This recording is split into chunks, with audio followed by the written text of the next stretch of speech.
From the shores of Summer Lake in Tigard, Oregon, it's the Portland Timbeers Podcast, a show featuring two guys who love craft beer and Portland Timbers soccer. And now, here are your hosts, Jason and Gary. Timbeers! I'm Jason. And I'm Gary. We're the Portland Timbeers. We talk about beer, soccer, and pretty much whatever else we want. Pretty much. How you doing, buddy? I'm doing pretty good. How about you?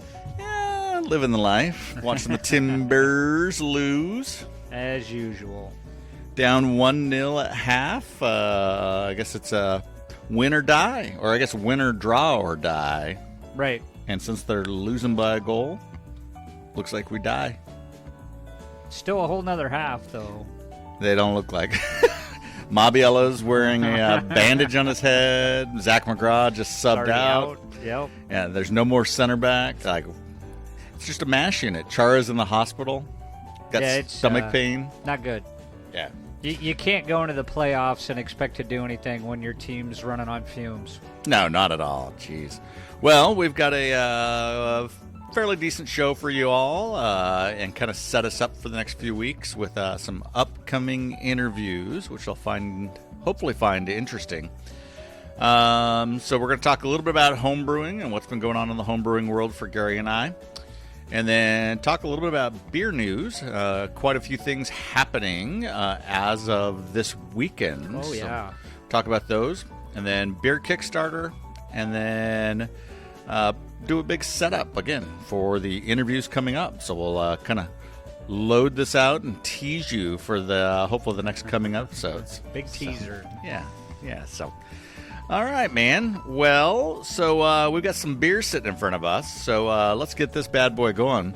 This first one's by Ex Novo, and interesting, at the Great American Beer Festival, Ex Novo won yesterday, but it wasn't the Portland-based Ex Novo. Really? No, it was the New Mexico, their headquarters, Ex Novo. Interesting. So this is the Midnight Sun, and as you can tell, it's black and as thick as motor oil. Very, very dark. Yeah, it's a black one. And then we've got a fresh hop ale. 'Tis the season, fresh hops. Have you had any fresh hops? I have not. Well, you had a little bit. You had break sides with me, right? Well, that's true. I did have a break side with you Friday night, I believe it was. Yeah. And it was pretty tasty beer. Yeah, so we've got a Stoup, which I did not see win anything at the GBF. Yeah. But this is a Stoup fresh hop ale, and I believe this is the Citra version of it. I had the other version they had. So Stoup Brewing is out of Seattle. And I was kind of worried on my trip about whether we'd have any fresh hop ales by the time I got back, but we do. And then we'll get to the other two here in a few minutes. That one still definitely got the fresh hop bitterness to it.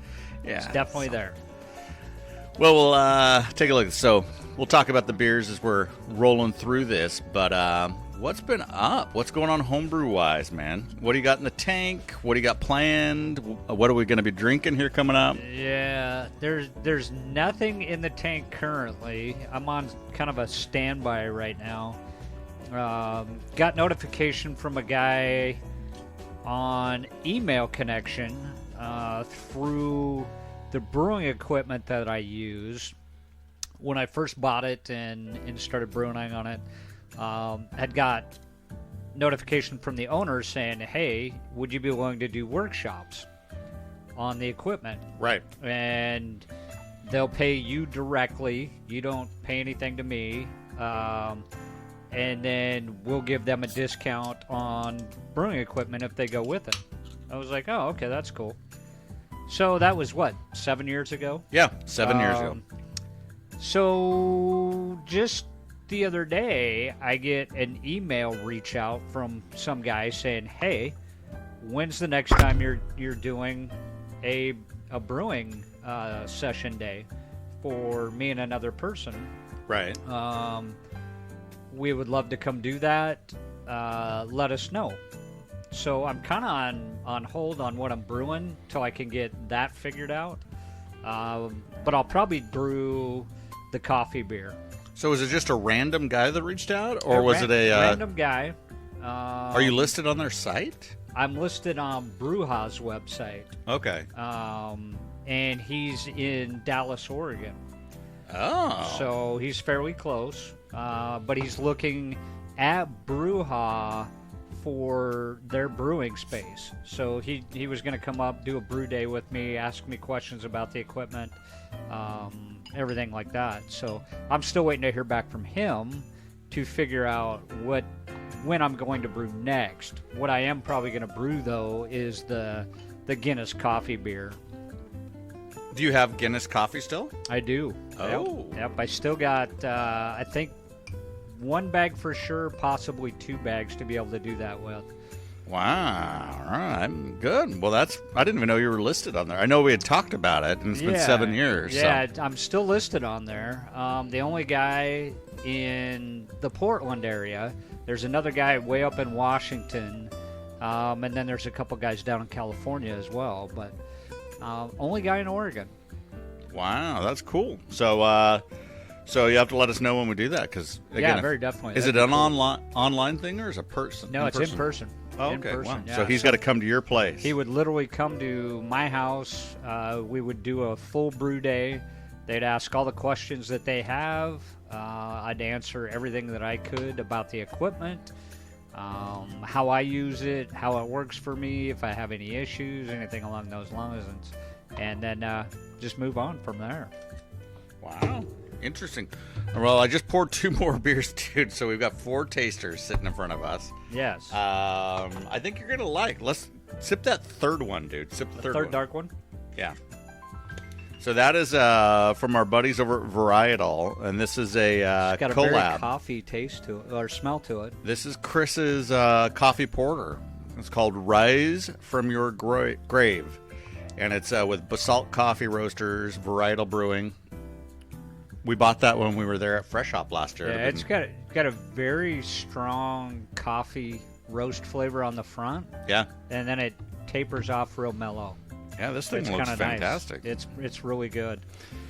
Yeah, it's kind of an ambery color, almost darked up like a porter, but more of a red color. Mm-hmm. And then, yeah, definitely heavy coffee on the front. Dies off. Definitely malty in their back. Yeah. Very definitely. But super nice, man. That's good. Like a light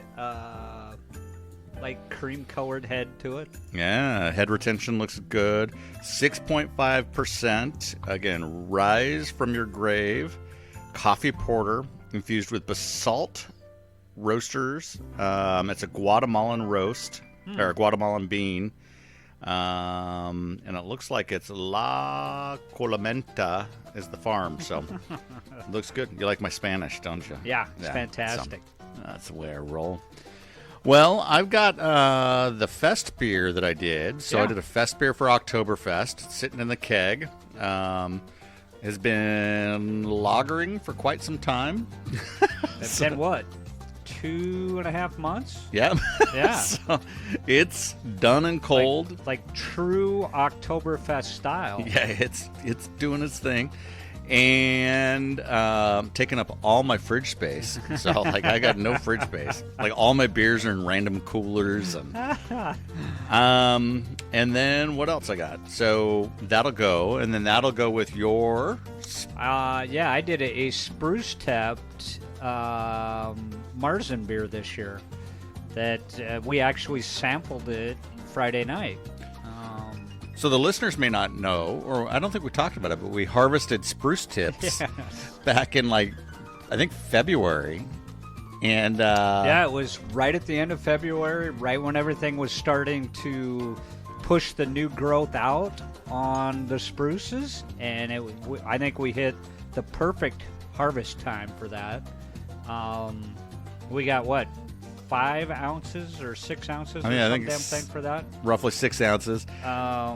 Just and picking them off the neighbor's spruce strip. Right next door. So we kept that ingredient very local for that beer.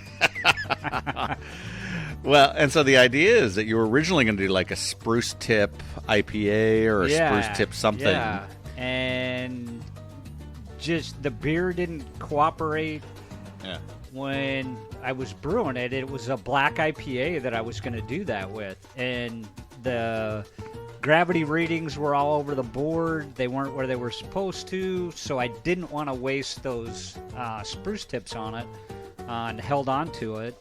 And then we were talking about Oktoberfest beers, and I think it was you that suggested, you're like, hey, you should do a spruce tip version. I'm like, oh, hell yeah, let's try that. Yeah, I think it totally worked. Still got a lot of sweetness from the base malt. Yeah. So it's like it didn't ferment all the way out, which is awesome because that Right.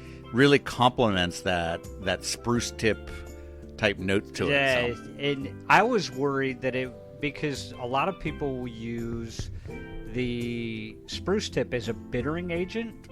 So I was afraid that it was going to come out way too bitter because we also put bittering hops and flavoring hops in there, which the normal Marzen calls for. So I was pleasantly surprised when it came out with that residual sweetness to balance out that bitterness. Yeah. What would you do different on it, you think, if you were to do it over again? I would probably use a different yeast strain that would that would attenuate all the way out and get more of that residual sugar gone, so that it was a little bit more balanced. I think it's a little too sweet, but then again, that was on a bottle conditioned bottle where we added sugar, so I don't know if it just hadn't fully fermented out in that bottle yet either, because that was only a week or 2 weeks in the bottle. Yeah. Well, and there's plenty of carbonation in it. I mean, that was a nice thing. Yeah. I mean, when you open it, you were like, well, at least there's carbonation. Exactly. I was like, okay, that worked.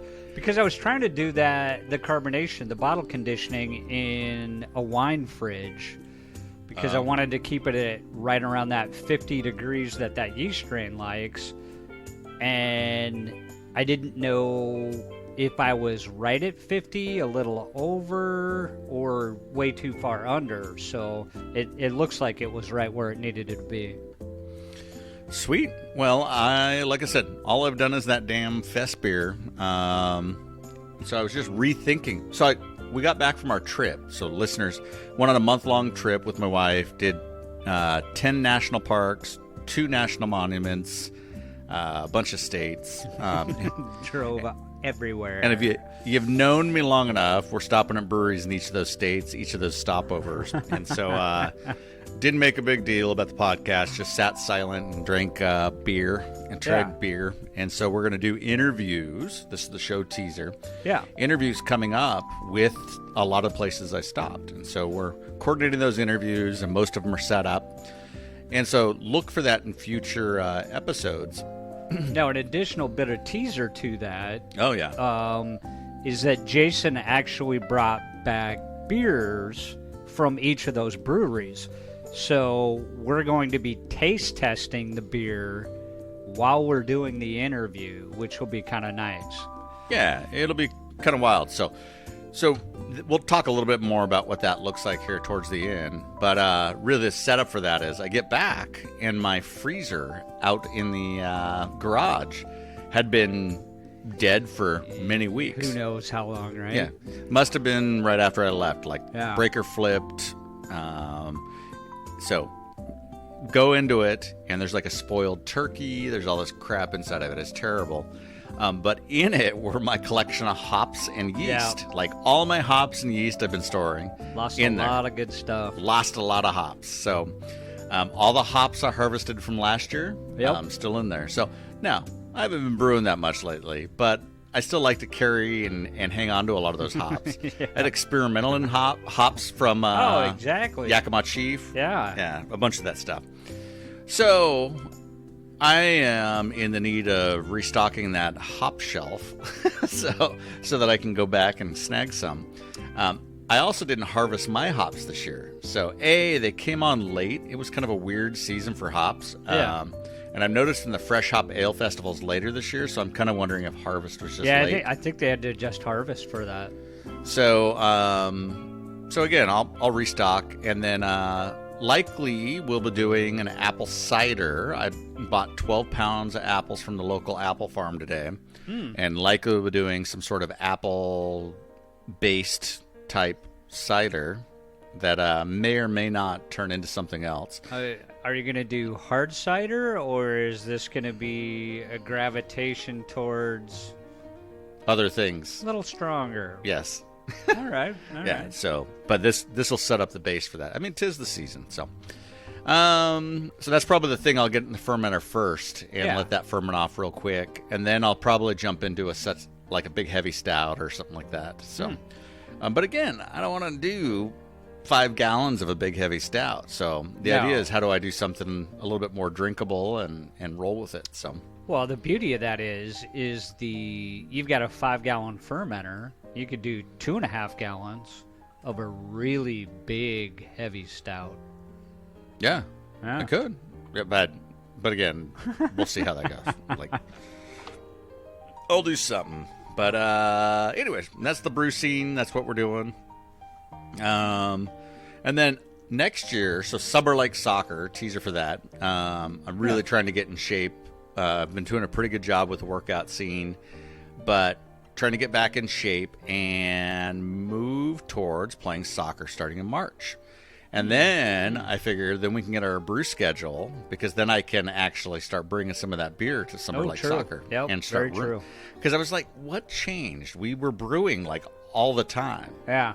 But we can't sit on 5 gallons of beer by ourselves. No. We need those filthy bastards from the soccer team. We need people that drink beer. Yeah. So all of those guys are with all the time. Yeah. So once a week, again, those Summer Lake Soccer guys will drain us out of beer, and then if we're rotating back and forth, super quick. Yeah. So, and I even think midsummer you could pull it off. You get off from your shift, and you could go play an hour or so before the boys close out. Mm-hmm. So yeah, as long as it stays dark enough. Yeah. Yeah. I mean, it's not dark till 9. Light enough. It's not dark till 9 or 10. No, that's the beauty of the summers around here. It stays light for so long. Yeah.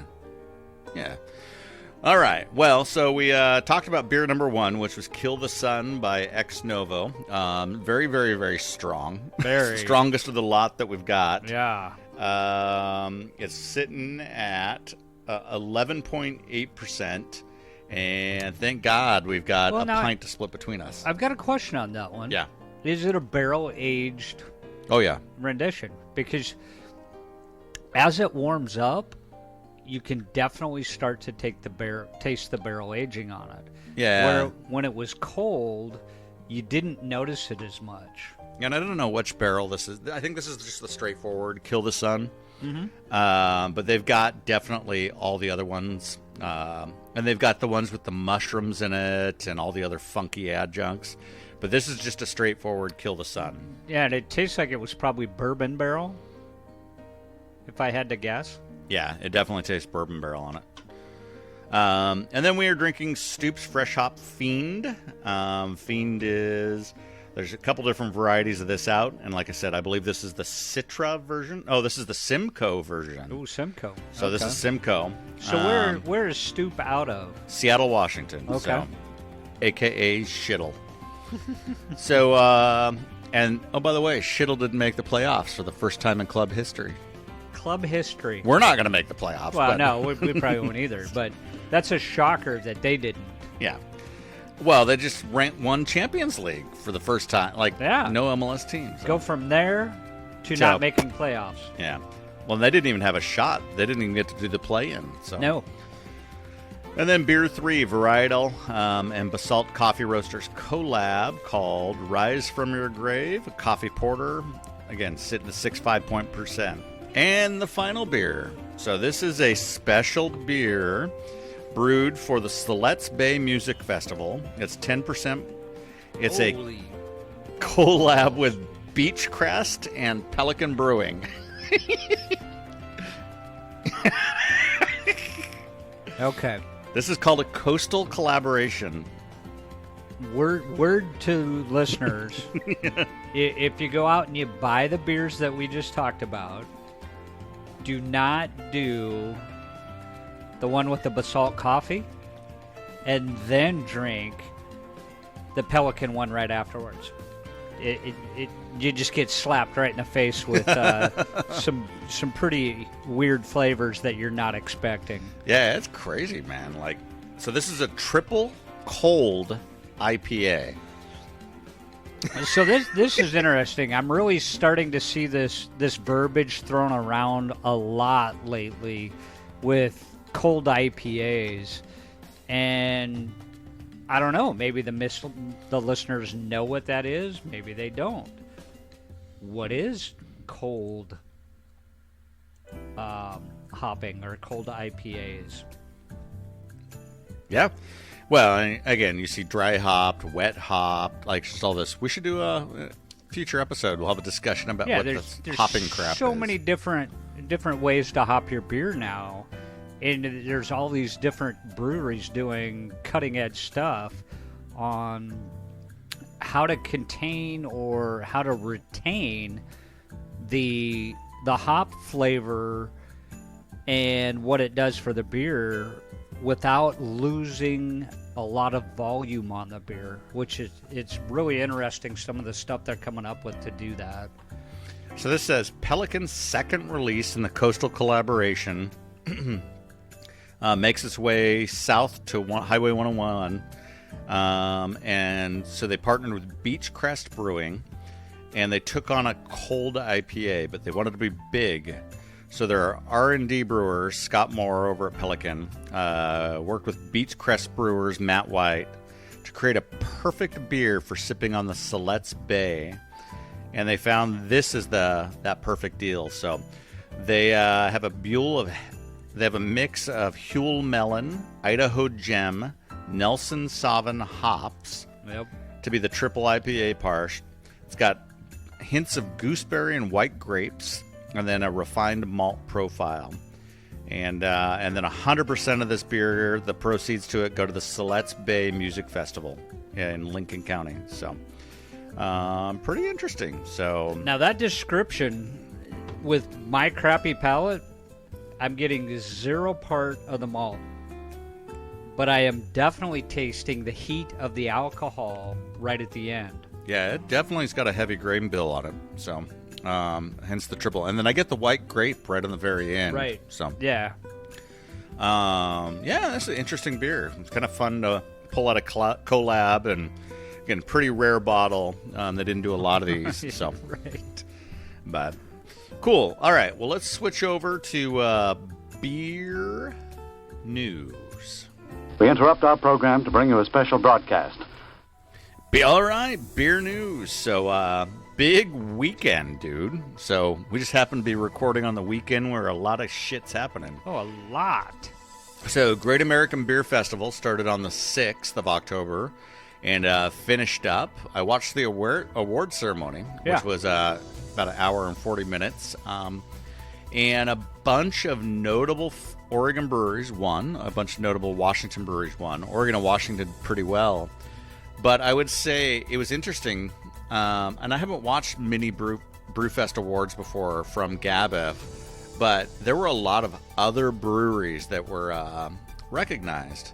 Okay. And so the brewery that won the most awards, any idea what state they'd be from? If you were to pick a state and say, look, this has good breweries, this is where this might be from. It's going to be Texas.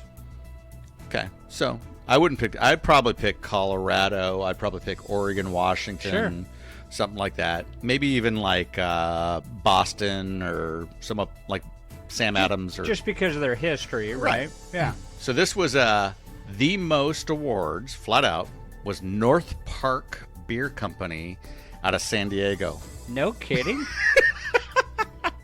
You know who else is in San Diego? Oh, yeah. That Ballast Brewing. Which made your favorite beer. Freaking hate that beer. Sculpin. That's the worst beer. I mean, they make some decent beers otherwise, but Sculpin, there's something about that one that just drives me nuts. Well, yeah, that was an early episode for us when we had that. Jeez. So that's interesting. Yeah, so they were named the most medal brewery. They captured 4 medals. It won a gold for the best English IPA, or New Zealand IPA. Okay. It won a silver for their juicier hazy, and bronzes for American style IPA and an Imperial IPA. So the IPA category, they actually tough. They saved the IPA categories for the very end. So they moved them out of their normal spot. Yeah. Because they thought it would actually keep people in their seats longer for the awards.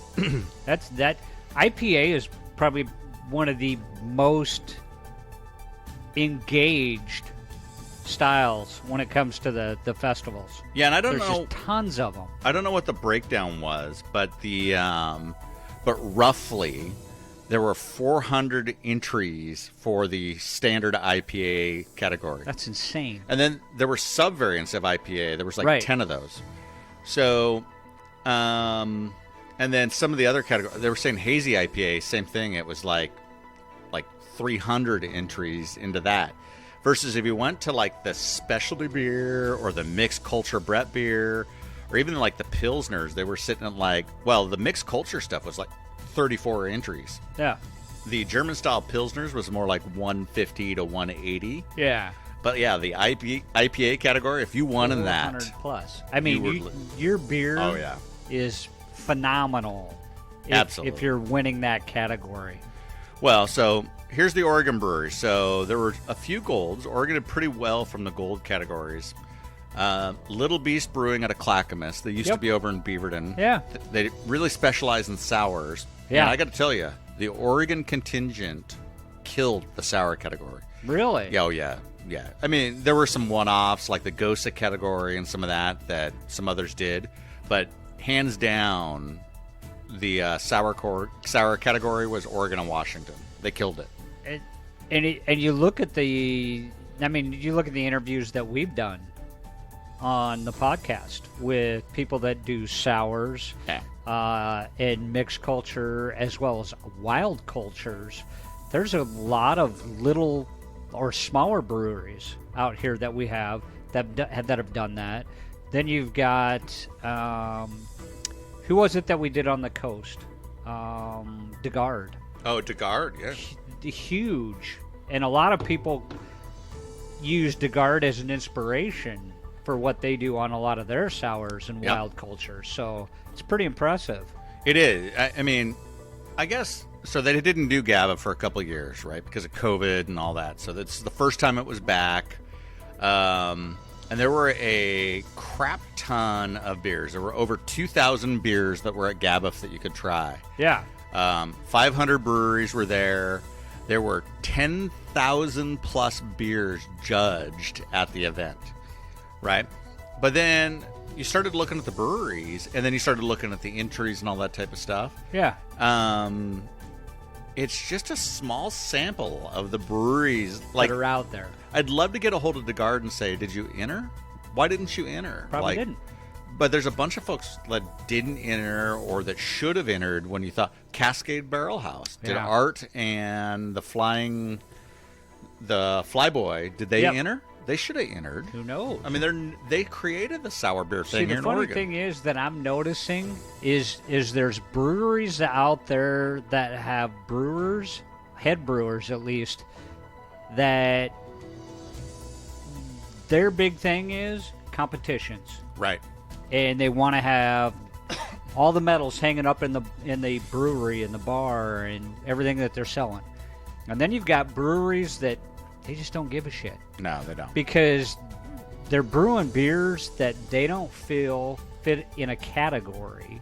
True. So they don't think it's worth their time to enter these beer competitions. Yeah. Yet they make some just phenomenal beers. Well, so good segue. So we talked about Little Beast. They won American Sour Ale Gold. But McMenamins won. McMenamins won a silver for an experimental beer. So they have an Edgefield Cool Ship number 5 that took silver in the experimental beer category. Interesting. And I haven't seen McMenamins win anything in a long time. So I don't even know if they've entered. So awesome for McMenamins. Nice work. A few others here. Good Life won again with their Sweet As Pacific Ale. I'm fascinated because the Sweet As Pacific Ale, which I always thought was like a pale ale type thing, I never really paid attention. but was in the American wheat beer category, and it won silver. Sun River won gold again for their Rippin' in the American style pale ale category, so which was a huge category. That's monstrous. Yeah, and in that same category, so American style pale ale, Breakside won silver behind Sun River for their Woodlawn Pale Ale. Okay. So American style pale ale is a big category. It's huge. And we went gold, silver. So Freem, which was actually the first award I saw kind of on the Twitter sphere pop, they won the gold for their Mexican lager in the Australian Latin American tropical light lager category. So their Mexican lager, which I've had multiple times, so I don't know. I mean, it's good, but it won gold. Congratulations, Freem. Huh. Deschutes won a couple times, so they won bronze in the English ale, and they won gold in the honey beer category. So, interesting, honey beer. Yeah, and it wasn't Deschutes Bend or the production side; it was Deschutes Portland. So this is the thing: is they divide these out. I don't get that. Well, different brewers. I mean, right? Yeah, I think they're trying maybe to break those out to get recognition for the head brewers. Yep. Versus just the brewing company, because it is two different locations. Yeah, I mean, you've got Bend water and you've got Portland water. Well, they're different water sources. And Mexican, or the experimental beer by McMenamins, they did it. So, a couple more golds.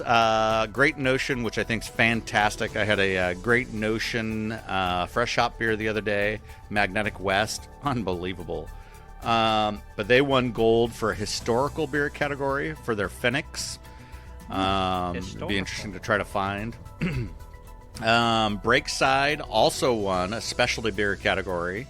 They won gold for Purple U, I Purple U, and the crowd went freaking nuts, like screaming and chanting and all that during that as they got that award.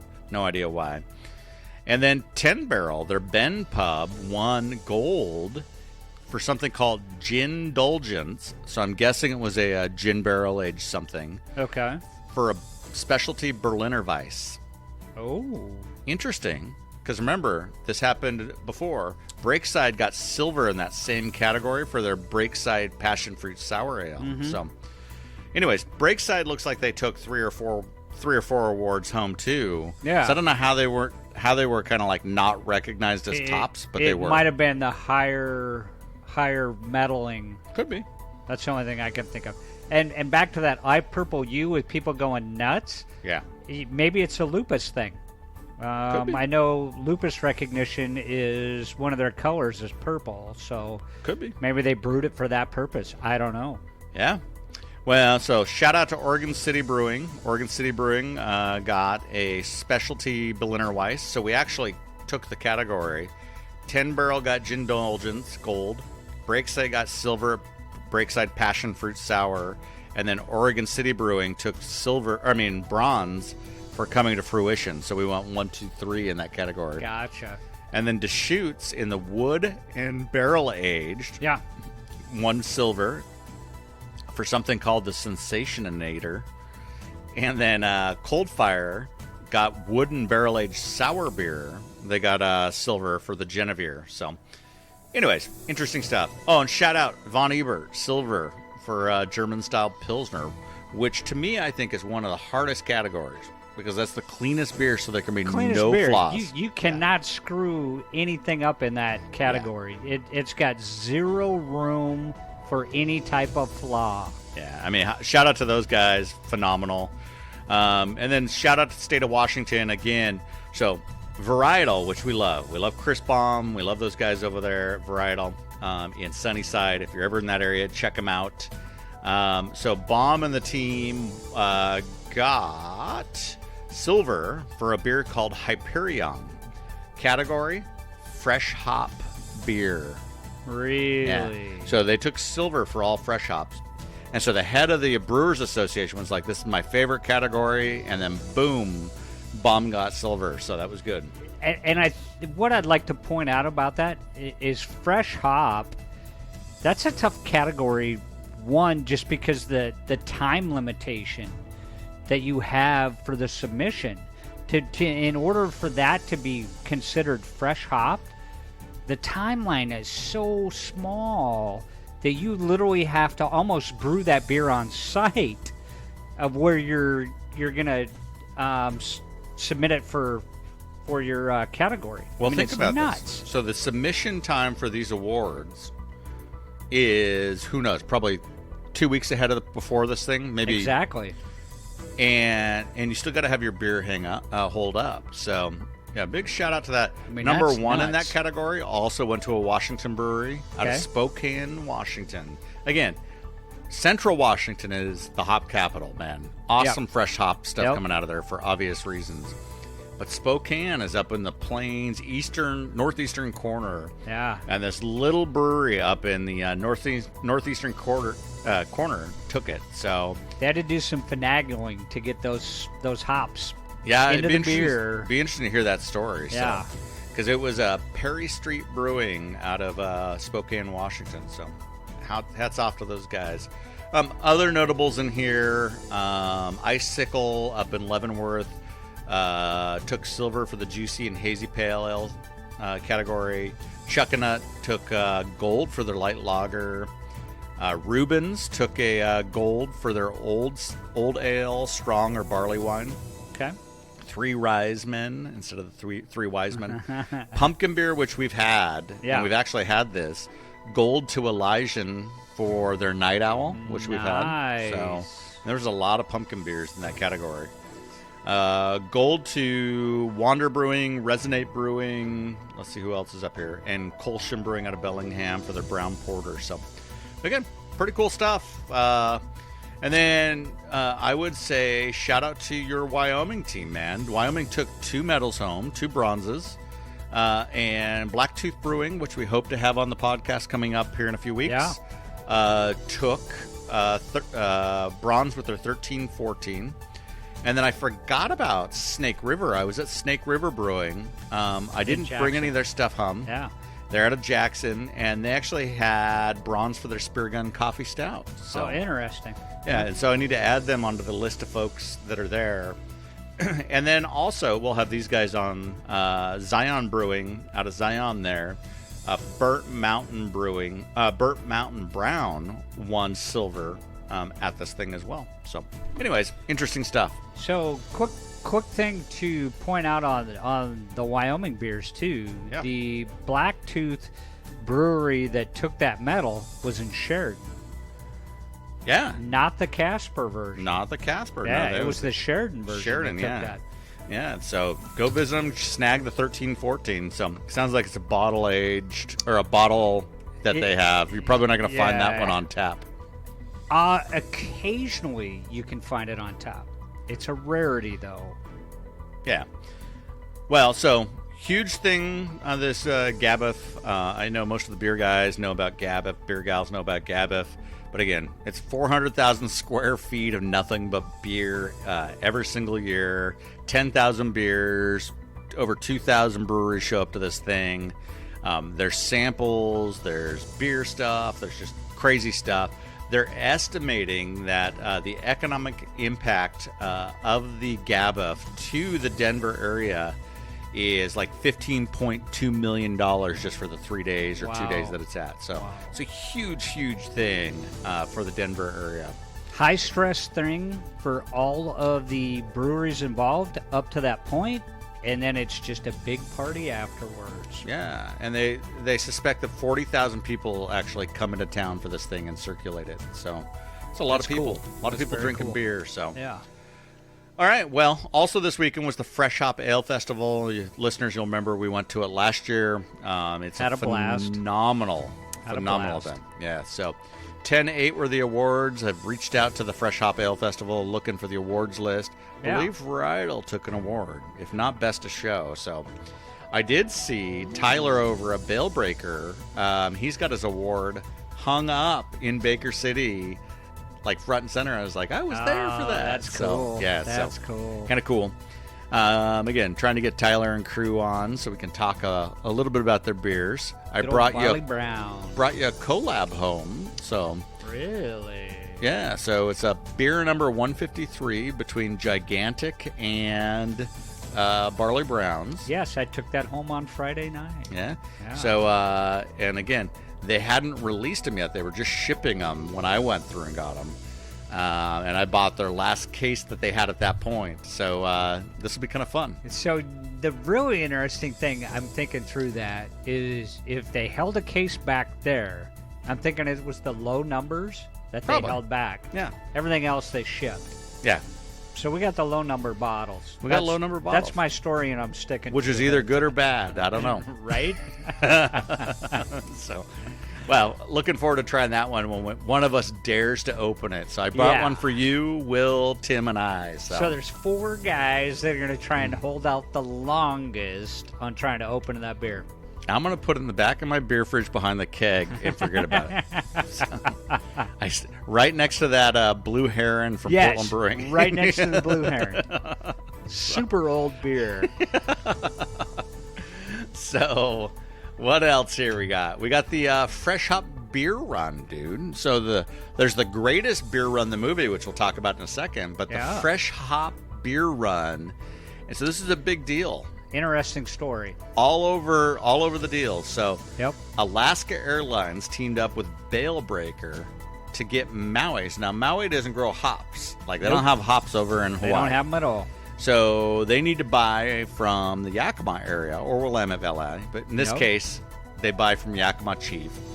And Bale Breaker, who is with Yakima Chief, sent 1,200 pounds by Alaska Air out of Yakima, fast-tracked, because you got to get these things fresh. They were just picked. You got to go now. Exactly. 1,200 pounds to Maui to make a fresh hop beer.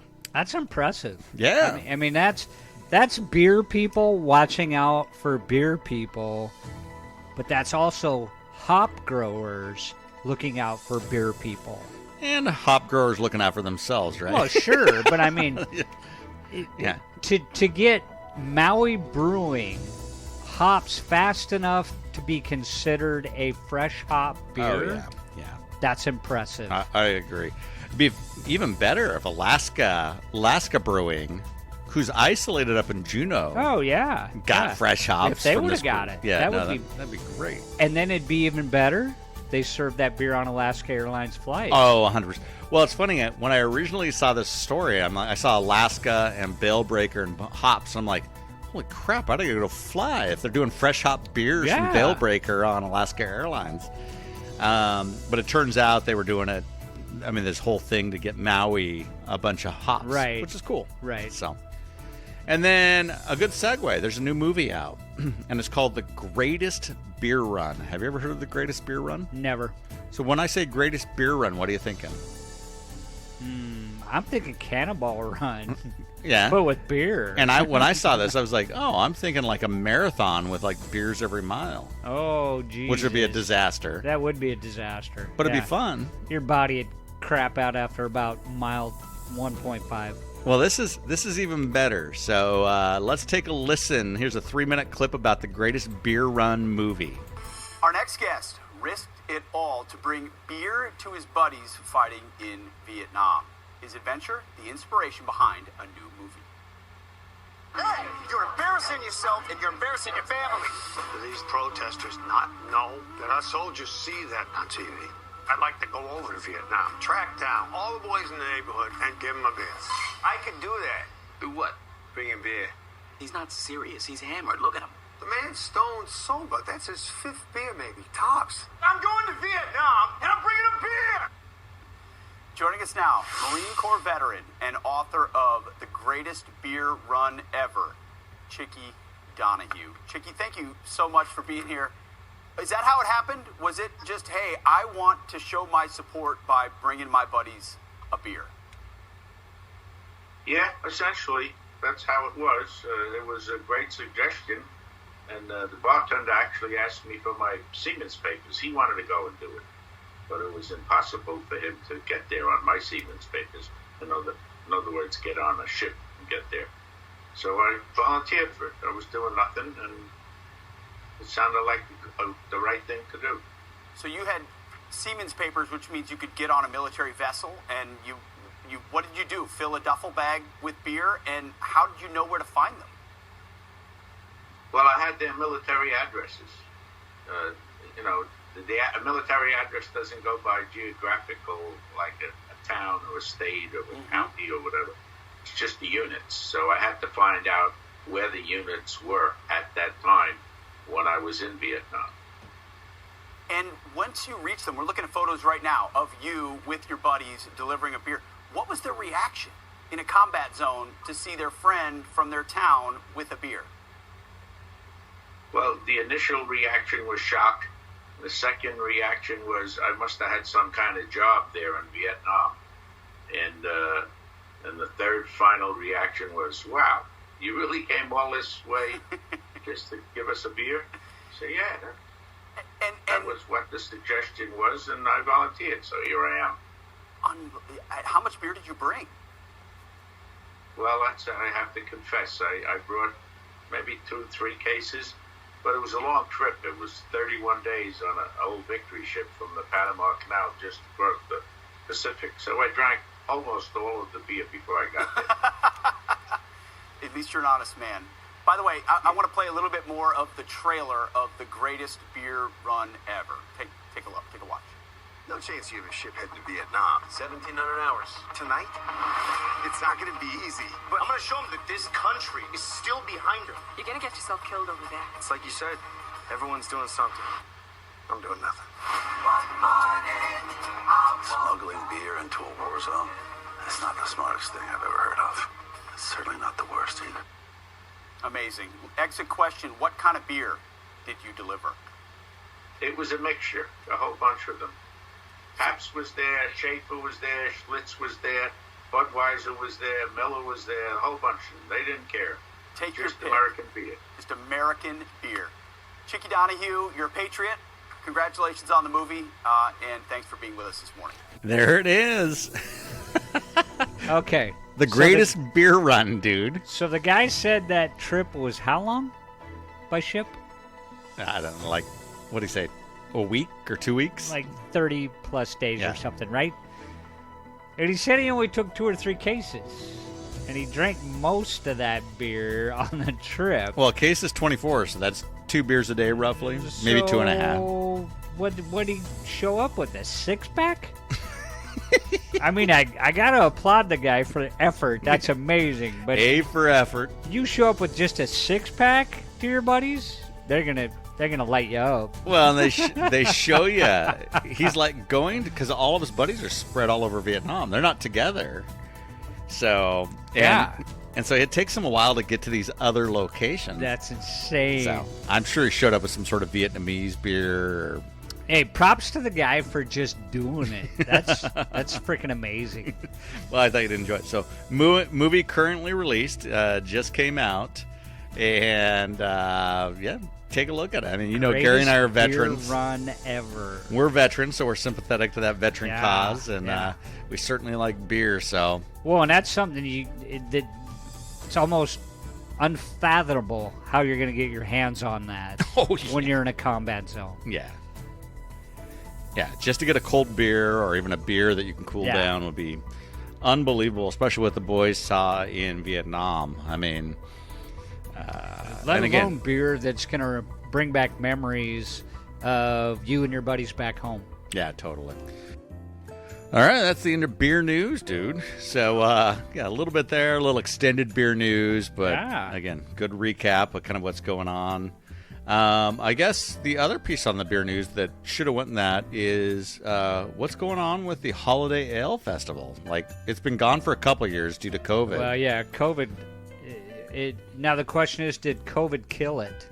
I don't know. That's the question. I think that might have been the excuse. But again, everything I heard is it was the most expensive beer fest to put on, at least locally. Okay. If not, like, regionally. Probably because of the rents downtown there in Pioneer Square and everything else. And a lot of those beer festivals buy kegs, right? And they were saying that, again, those holiday ales or those stouts. aren't cheap. Heavy grain bills, so they're expensive. Very heavy. Yeah. So, anyways, it doesn't look like it's on. Somebody sleuthed and looked like that that weekend when it's usually held. Yeah. It's not reserved on the city's website. Interesting. So there's a lot of people saying, like, yeah, it's not going to happen. So. Well, but the other thing you could look at is maybe they didn't want to go with that same venue. Maybe they went somewhere else. Yeah, but the iconic thing is you got the Christmas tree in the middle and all that shit happening. So, yeah, I don't know. True. Yeah. Anyways, pretty cool. So, well, let's go to beer Kickstarter. Kickstart my heart.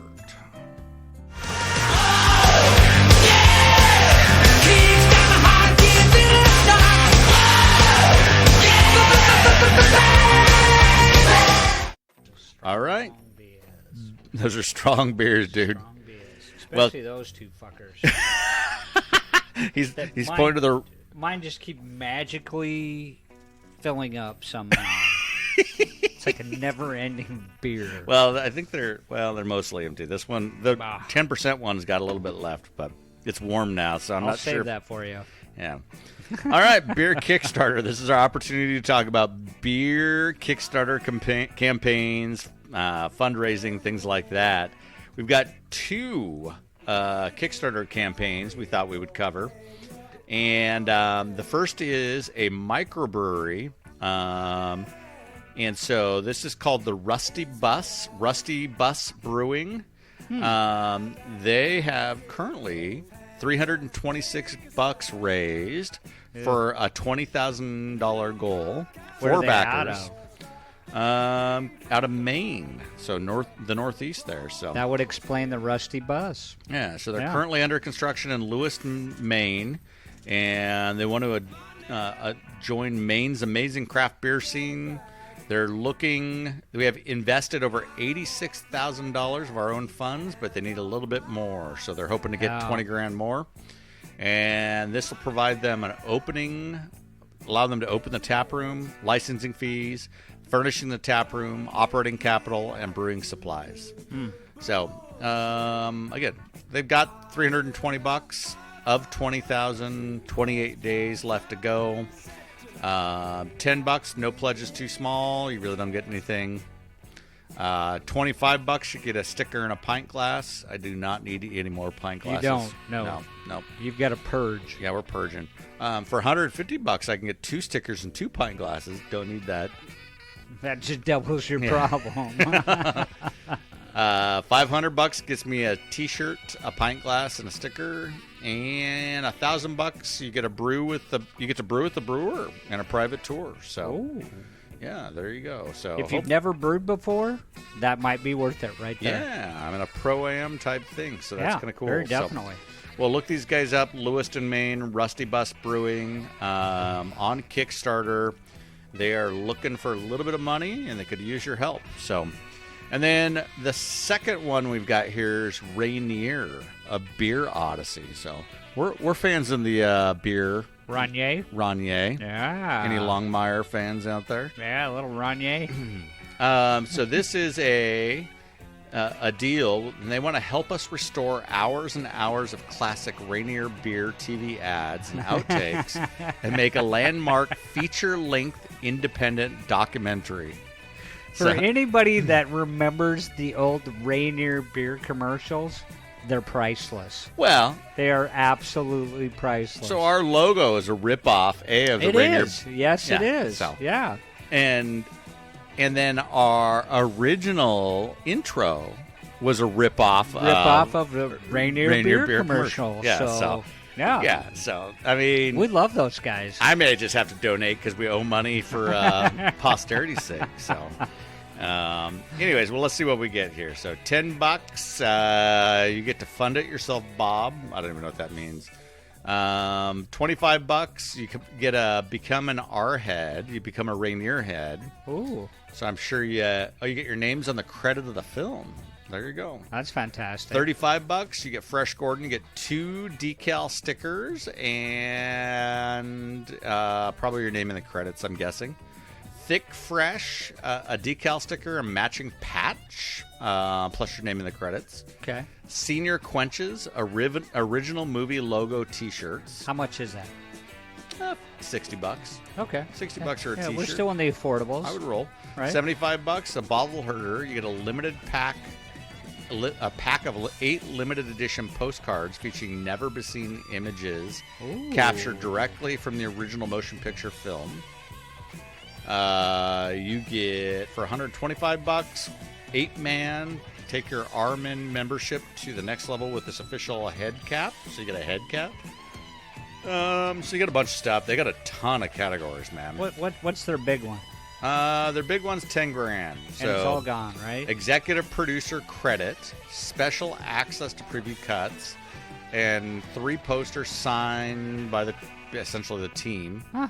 And $5,000, you get the Ultra R head. You get special thanks, and all 3 poster designs. Anyways, the one that's gone is $1,200. Return Which to is the interesting. R's. Yeah, that's pretty cool. Let's see how much money they've raised.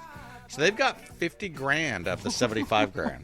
There's a lot of Rainier fans out there. Now there's 60 days to go, and they got $24,000 to raise. But there's a lot of people behind this. I really think they'll hit that. I hope. So let's shout out these guys. So, but there's R a bunch of heads, categories. Man. Our heads, man. I'm telling you. Yeah, all sorts of stuff here. So, all right. Well, hats off to these guys. They got a lot going on, and this is technical stuff. They're scanning the original film.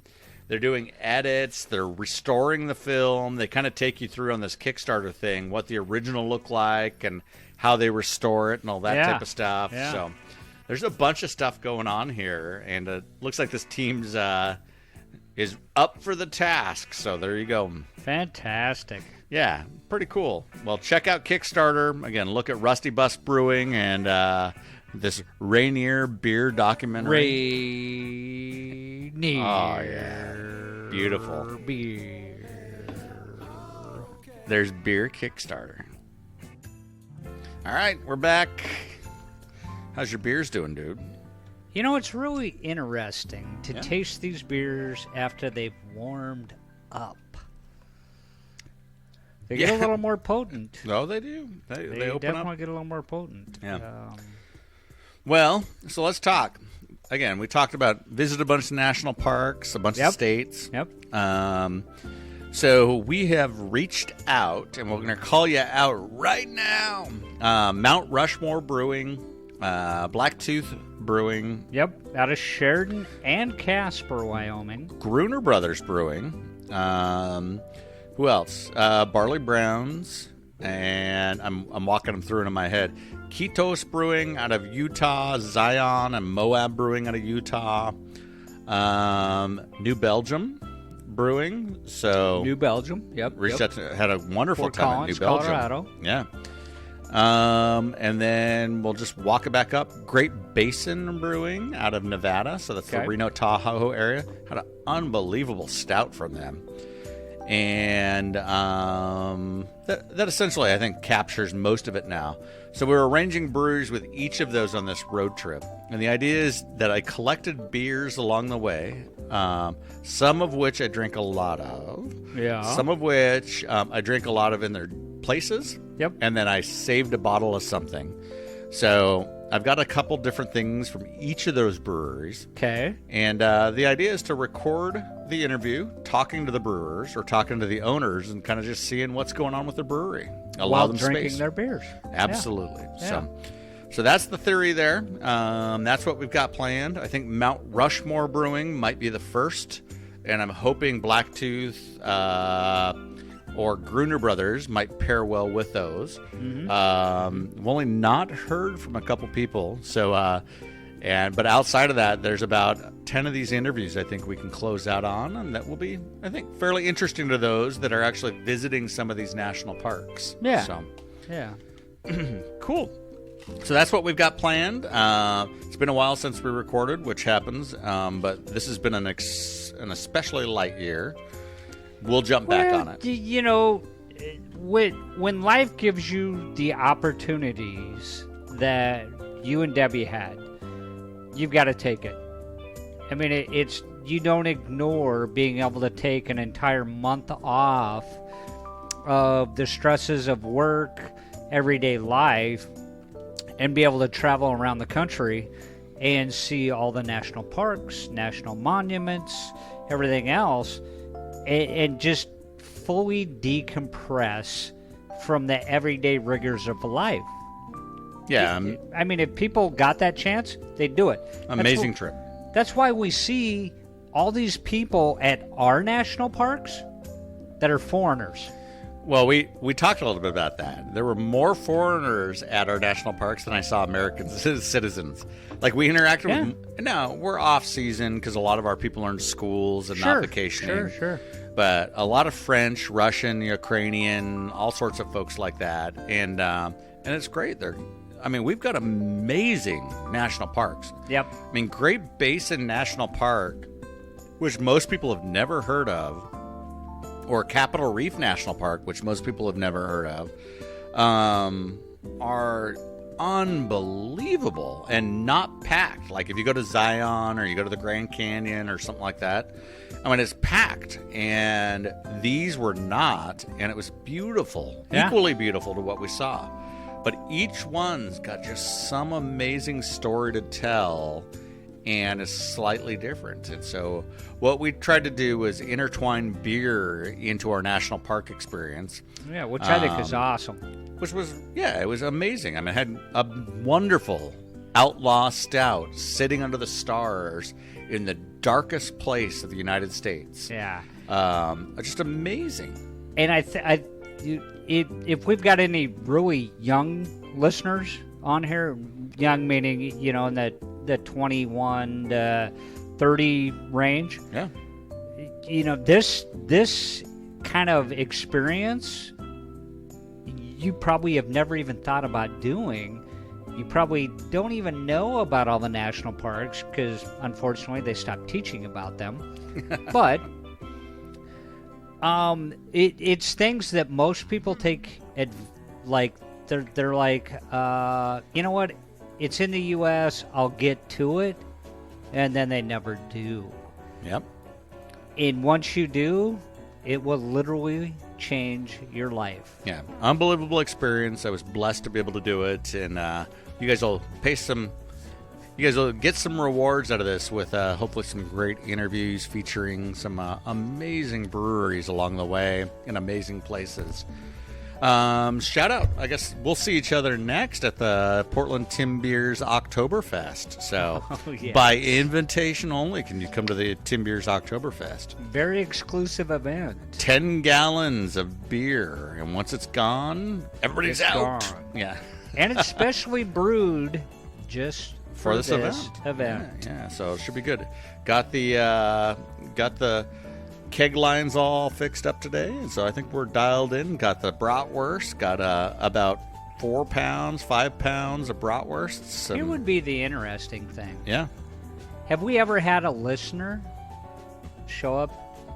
Yeah, we've had a couple listeners show up. Yeah. Okay. Yeah. I was just wondering.